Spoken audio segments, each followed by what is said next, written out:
Sosok almarhum Ibtu Yudi Rospuji, tokoh utama di balik film Sayap Sayap Patah.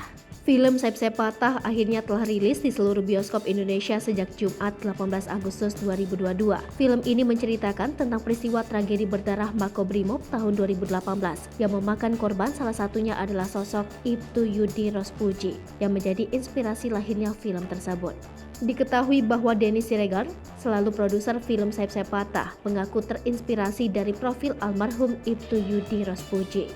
Dilansir dari bayangkari.or.id, almarhum Ibtu luar biasa Anumerta Yudi Rospuji Siswanto merupakan salah satu di antara 5 polisi yang gugur dalam peristiwa kerusuhan napi teroris di Rutan Makobrimob Kelapa II Depok. Ibtu Yudi Rospuji dimakamkan di TMP Bumi Ayu Brebes, Jawa Tengah pada tanggal 10 Mei 2018. Ibtu Yudi Rospuji merupakan anggota Densus 88 yang bertempat tinggal di perumahan Kedung Waringin, Kecamatan Tajur Halang, Kabupaten Bogor. Diketahui Ibtu Yudi Rospuji pernah menjabat sebagai Komandan Satuan Sabraha Polda Metro Jaya BKO KPK. Ibtu Yudi Rospuji turut serta dalam pengamanan pelaksanaan sidang kasus KTP elektronik, termasuk pengamanan saat persidangan mantan Ketua DPR RI Setia Novanto di Pengadilan Tindak Pidana Korupsi. Sebagai bentuk penghargaan, Mabes Polri memberikan kenaikan pangkat luar biasa Anumerta terhadap 5 anggota Polri yang gugur berdasarkan Eskep Kapolri nomor 614-5-2018 tertanggal 9 Mei 2018. Ibtu Yudi Rospuji menghabiskan waktu luangnya untuk menjadi guru mengaji di lingkungan sekitar tempat tinggalnya. Ketika peristiwa itu terjadi, bersamaan dengan lahirnya sang anak di Rumah Sakit Polri Kramat Jati dengan sehat dan selamat.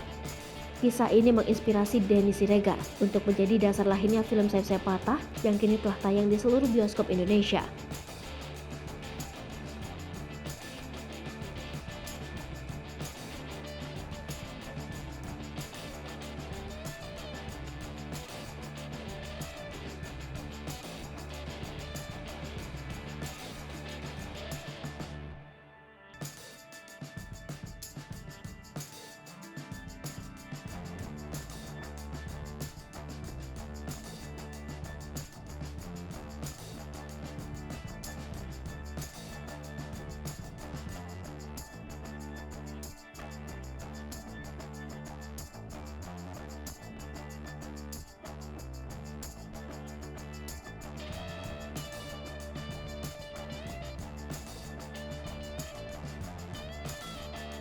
Hai pemirsa Sri Popo TV, jangan lupa komen, like, dan subscribe, serta tonton terus berita-berita terupdate lainnya ya.